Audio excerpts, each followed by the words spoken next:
What's up, everybody? Welcome to Are You Down with LPT, the podcast where agents like you share their stories, experiences, and insights to help each other level up and thrive. In every episode, we're diving deep into the real-life challenges, wins, and lessons from the front lines. Whether you're a seasoned pro or just getting started, this is the place to connect, learn, and grow together. So, if you're ready to get down with LPT and take your game to the next level, let's jump in. I am Kyle Clarkson, and here today with Bonnie LePage. How are you, Bonnie? Hi, Kyle. Thanks for having me. I'm doing so well. I'm so happy to be here with you and, get to talk real estate and some AI. It's going to be fun. We've known each other a little while now, and appreciative what, knowing you before, but also kind of as you helped us, really in our early stages and and continue to as well. And so I want to tell us a little bit, you run a company called Maker AI. Yeah, I do. Yeah. So tell us a little bit about that. Yeah. So we have we call ourselves a branding, marketing, and AI studio. We are a bunch of relentless, crazy marketers that are just obsessed with everything that is brand. And we know that business is 100% due to marketing, right? Yeah. And so we're in it to make, number one, save people time, make them look really stinking good, and then help them get savvy with some of the new tech and tools that's out there in the marketplace. If I had to do it over again, I would get a degree in marketing. Yeah. That would be the best thing you could do as a real estate agent. I think probably heard it before, all business is innovation and marketing, and probably nothing more important than the marketing side of that. Yeah, and we meet with a lot of founders every week, and the two biggest pain points are always marketing and sales. Yeah. And so if you can figure out how to do marketing and sales, you can pretty much point your finger and pick any business in the world that you want to do, and you can pretty much make it happen if you understand those two things. Yeah. And you started a business, so I did, yeah. And I'm seeing like familiar faces along the way now. Yeah. And some I don't already know, but I recognize last names and things. Yeah. So I have the privilege of kind of getting to work with close friends that I have had fun working with in the past. And when you own your own business, you kind of get to pick who you do it with. So it's a fun thing to be able to do. Yeah. Yeah. So good for you. Thanks. Congratulations. Thanks. Awesome to see. It's been a year. Yeah. Is it a year since? It's been a year. And it's kind of fun because especially with AI, it's like the great equalizer, right? Like in the past, it was if you've got money and you've got the connections, you can make it happen. And now we're kind of moving into a stage where you don't have to have either. If you have a good idea and you understand, like I said, marketing and sales, you can pretty much make it happen. Yeah. So it feels like I've been moving at warp speed. It's crazy. Like, AI comes along, you've introduced me to a lot with it, and now I use it all the time. I'm like trying to get answers, or, I want to lose 10 pounds. What do I do here? I want to gain an inch on my bicep. What do I do? And so obviously it's working really well. I can see. Yeah, thank you. But not beyond real estate. Yeah. I mean, it's an app that's open many times throughout the day for me. Yeah. So. And I can't believe that. I think it's like maybe 44% or between 50 some, little under 50% of Americans still haven't tried just nervous AI tools. I think we're nervous. I think we don't want the robots to take over. So. Yeah. Well, they already have. So we're already there. So beginners, if I'm a beginner, because you just said it, less than 50% have even probably tried. Yeah. Jumped into something like ChatGPT or something else. So break it down for beginners. What's it look like? Yeah, I would say the first part is just jumping in, trying it, downloading whichever model that you want to start with. So, there's different models out there. Grok, if you're familiar with it. Yeah, I've heard it. I've not tried it, but yeah. So they all have their own little personalities and quirks. I would say the first one that you would want to start with is ChatGPT.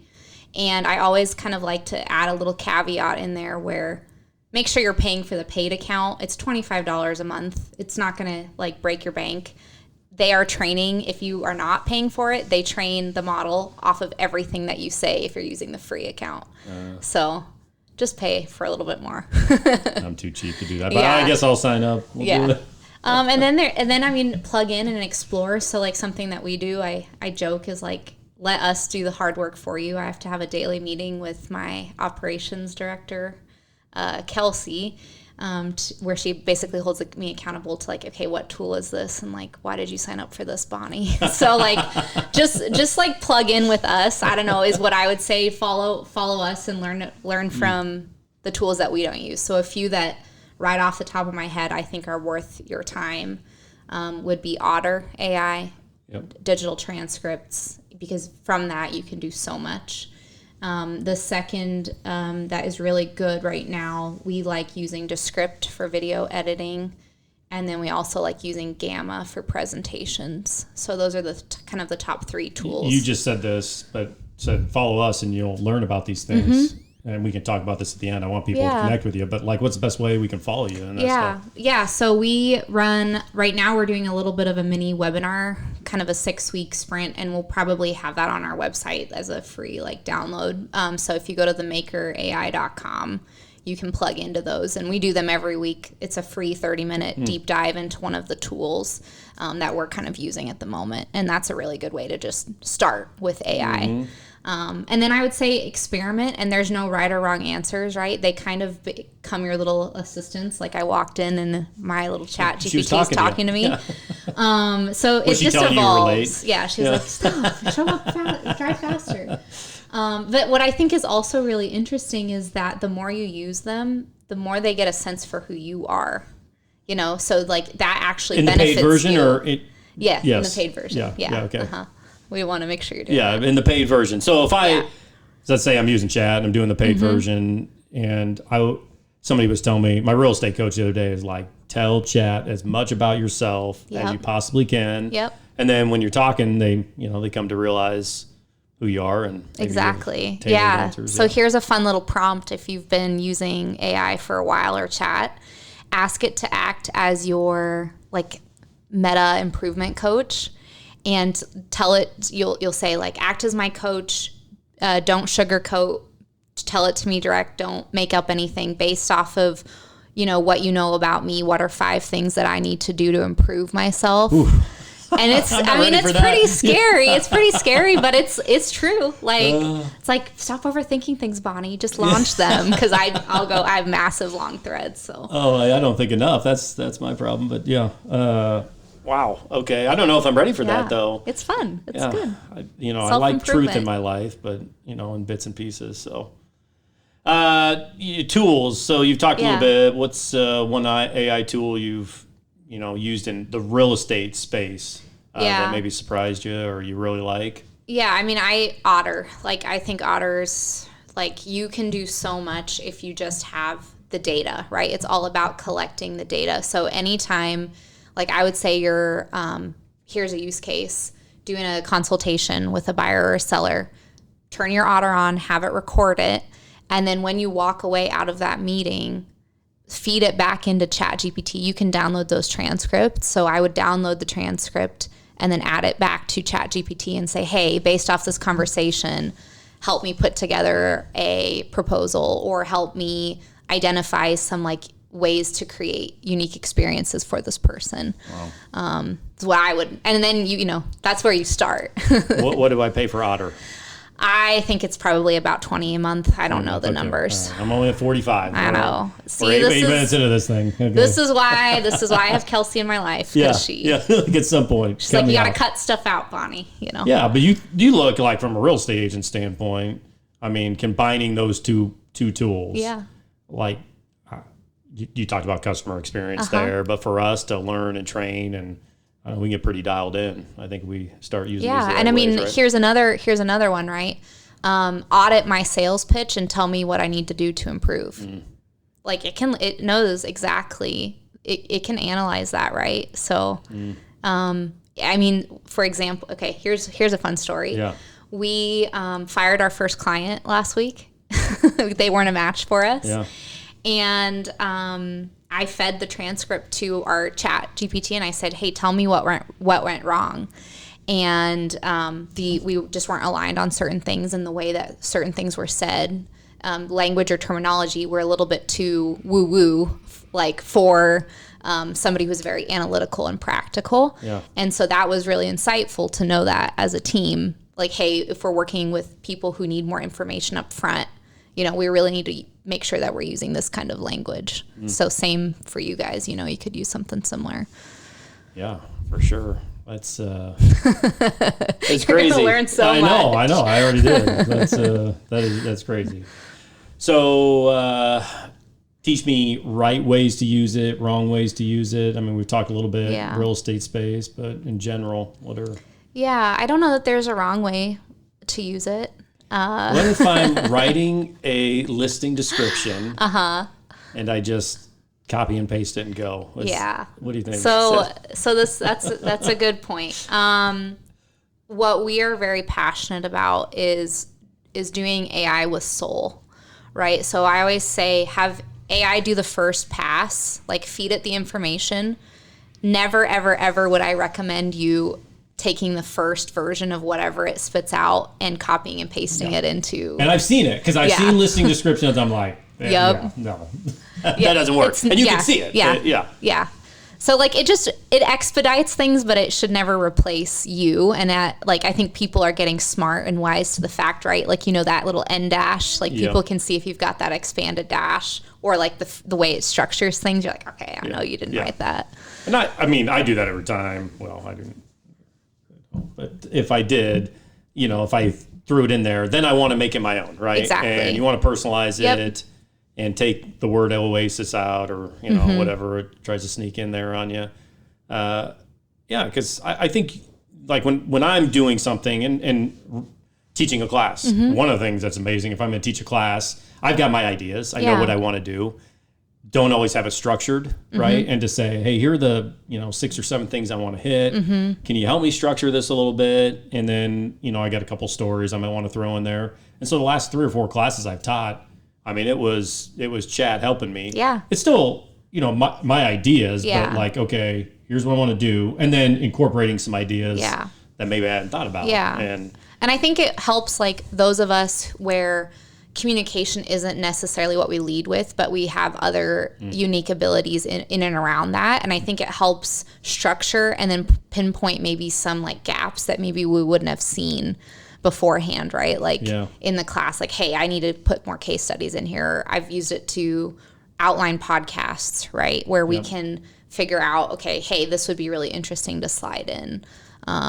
Or like think about, it's a thought partner versus a tool. Yeah, even for us chatting here, throw that into chat, but you still want the human element. Like, I don't want to miss that. So like for us, just to have a conversation. Okay, great. There's great leading questions and we can talk about it, but I want to have a real conversation, right? Yeah. And there's probably a balance in that. Yeah, definitely. And I would say the same goes for, so like AI for us is kind of where we start the conversation with a lot of people, but it then leads into, well, hey, have you thought about your branding and marketing? Because as important as it is to show up like as a human with AI, the same thing applies to your brand and the way that you then disperse that through marketing. And so that's why when you are selecting a logo or a typeface or colors, we can put that in a machine, or you can toss $5 in Fiverr and see what comes out. But if you're not super clear on who your target audience is and why you're doing this and who you're doing it for, it has the same effect as AI that's just written and copied and pasted. So that's why, we kind of nerd out in those 3 spaces a lot. Yeah. Well, so I guess talk about marketing for a second. I don't want to get off. I guess we'll get off topic, kind of on topic, whatever. This is marketing, but I think for real estate agents, we talked about at the beginning, but all business is innovation and marketing. As real estate agents, like there's nothing more important that we can do than our marketing to get in front of more people. I think is key. We have a lot of great agents. I was a great agent. I am a great agent, but I remember in 8, 9. The market was crashing. I wasn't selling much real estate. And I said to my wife, like, man, I'm just struggling. She goes, but you're a great agent. The problem I wasn't a great agent. Yeah. Not enough people knew it. And that's where the marketing side of things came in. And so as we look out, we got a lot of new agents. We probably got 20 in their first year. We got some in the business a long time. But beyond AI, as we think about marketing, and you worked a lot with real estate agents, like any key tips, ideas, Yeah. as I think about marketing? Yeah, I mean, I would say here's some things I've learned as a small business owner that I maybe wish I would have done differently right off the bat. And it sounds crazy, and I think we hear this a lot, and even as a marketer, it's so common knowledge and so simple, but like identifying who it is that you want to serve, and then like really getting so like cutting out everybody else. And that sounds really scary as somebody who's like moving into the world of like, yeah, but I want to serve I'm going to accept everybody. But the problem is your messaging, it gets so diluted if you can't speak to one person. And like really it is like pick the one person in your database that if you could like copy and paste 100 of them, you would want to serve, and then create your brand for that one person. And then all of the business will come after that, because once you can get to that one person, there's many more people like that. That feels like it would take time. Yes. So as I think about a new agent, like I'm going to be all things to all people. Yeah, it does. Like, I may have this political ideology, but if you're this side, we're still connecting. I'm not going to talk about it. And, I tend to, have that mindset like, okay, I'm going to, what are you? What are you? How can I reach who you are, and without being, pushing my ideas or anything? And so that's a little different, because I see some agents that have a lot of success where this is what they believe, this is their belief system, and their marketing hammers that, and they build a good base doing that. I don't think I could ever. I don't know. I'm scared to try. I would be scared to try that. See, and that is exactly why. So, and I think the scary part of trying that is it's because it's putting you and your soul on a plate and putting it into the marketplace, and you're saying, this is who I am. And by default, there are going to be people that say, I don't want to work with you. Right. Yeah. And that sucks, because you are your business at that point. Yeah.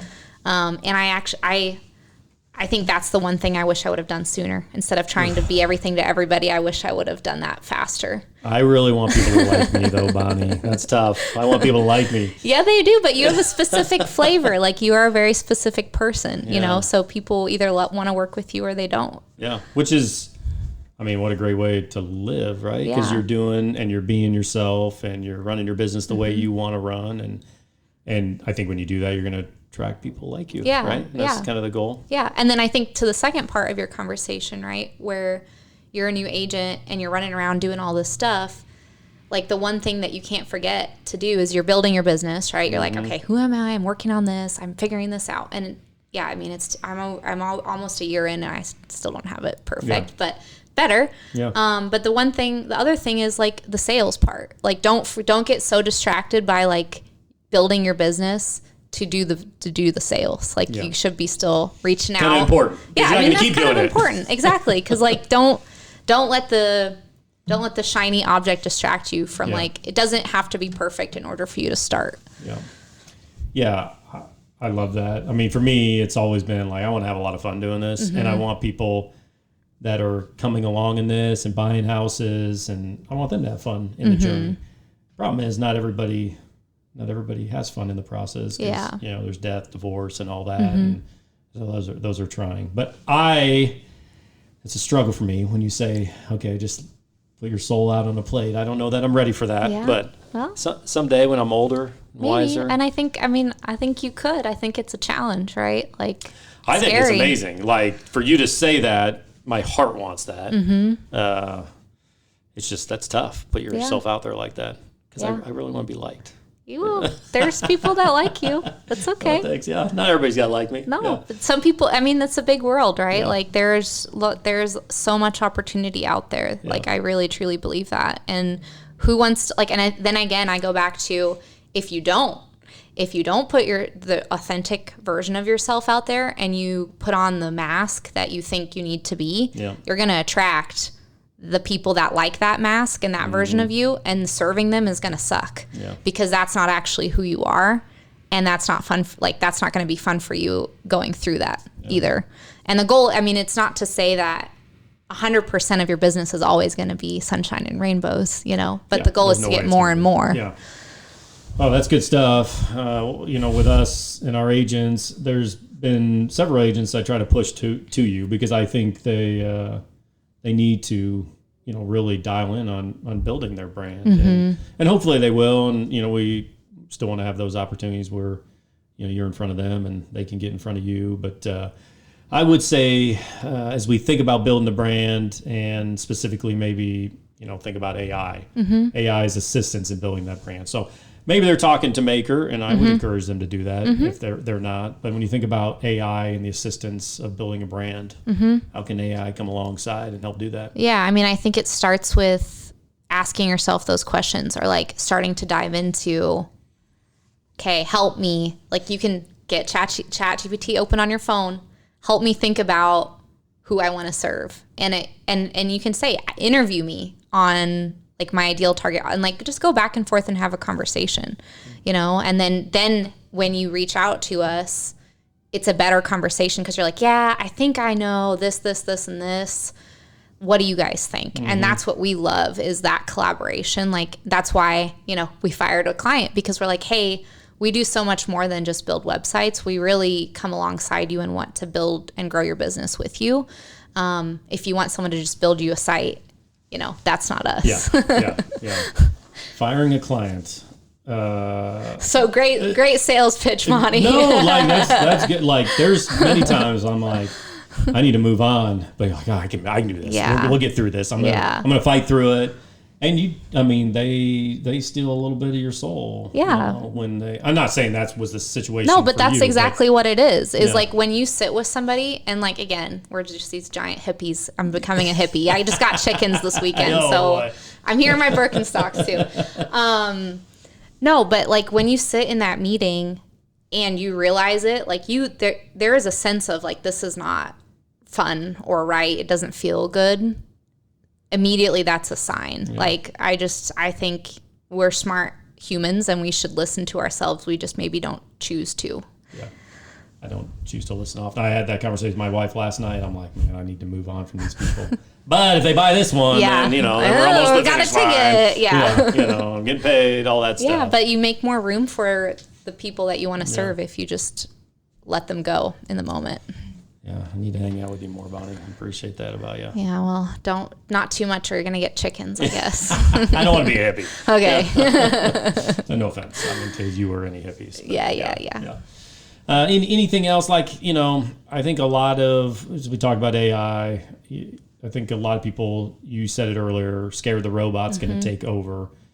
How do you find that balance between for me, if I'm going to use AI in my business and not be a robot, we talked about, listing descriptions, but any part of my business, how do I not be a robot, keep it personal, kind of intermix that human side of things, but you'll still AI is an incredible tool, right?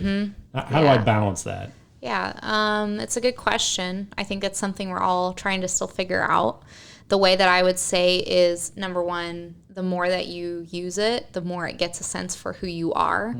And then I would say also have it, like what we get super nerdy, like we custom train large language models to write and sound like you on repeat. This is nerdy because you're over my head now. So again, you don't have to go that far, but like even as far as like ask it, hey, how do I commonly write things? How do I say things? And then telling it, write like me, that is a really good first step. And then I would say, just to go back on, like, if you don't currently use AI, this is, again, me, you can agree or disagree, but, like, I truly believe that business owners that don't use or utilize this there's no way you can compete with all of the knowledge in civilization. If, like, you versus someone else, you're not going to win. Like, you're not going to win that fight. So it's better to, even if it's slowly, adapt and adopt some of these tools than to not use it at all, So we all have to kind of take that step. Yeah. Yes, it is. It's a process, though. But I appreciate you. I appreciate conversation here, and would love to do it again in the future. But I want agents to connect with you guys. I think you and what you guys are doing can be a huge asset to their business, to their marketing, the growth in their business. What's the best way we can connect with you? Yeah. So there's a couple ways. Themakerai.com, themakerai.com. Like I said, there's the weekly webinars on that. We also have a Spark Summit where it's a full day intensive coming up that they can enroll in, date TBD. And then if they want to get started or just have somebody look over, like let's say they're going through that branding exercise, they really want to figure out if that's landing or what modifications they should make, they can email us at collab, COLLAB, @themaker.com to get started. And then we'll kind of go from there. Yeah, awesome. Yeah. Well, definitely want to get our agents in front of you. We appreciate you. Appreciate, your impact thanks on for our having company. me. And we'll do this again sometime. Yeah, look forward to it. Thanks Bonnie. again. That's a wrap for today's episode of Are You Down with LPT? Thank you so much for tuning in. We hope you get some valuable takeaways to apply to your journey. New episodes drop every Friday, so make sure to subscribe so you never miss out. And hey, if you have your own story you'd like to share or questions you'd like to dive into, hit us up. Until next time, stay down with LPT and keep leveling up. Catch you in the next one.